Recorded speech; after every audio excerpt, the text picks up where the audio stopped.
उसी गुफा के माध्यम से वे उस बाग में प्रवेश करते हैं जहां पर एक परम सुंदरी विराजमान है और इसलिए सीता की गोद के लिए बन गए हैं।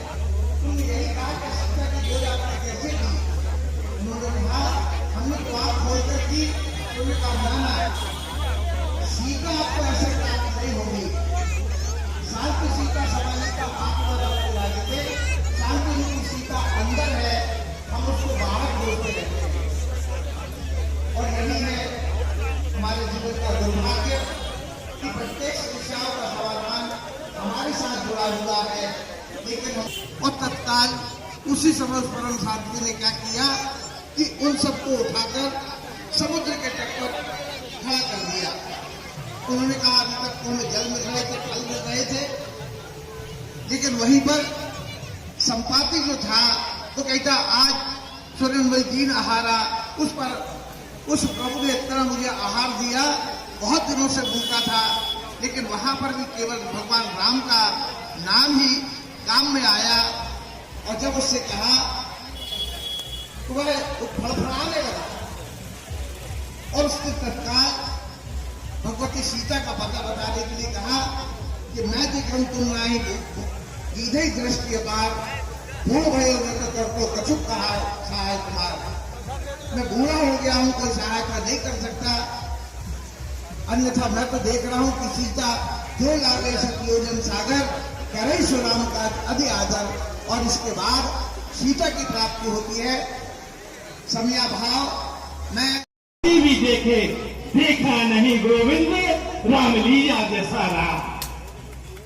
बहुत राम देखे लेकिन गोविंद की रामलीला में राम के साक्षात दर्शन हो रहे हैं, जानकी जी साक्षात दर्शन हो रही है।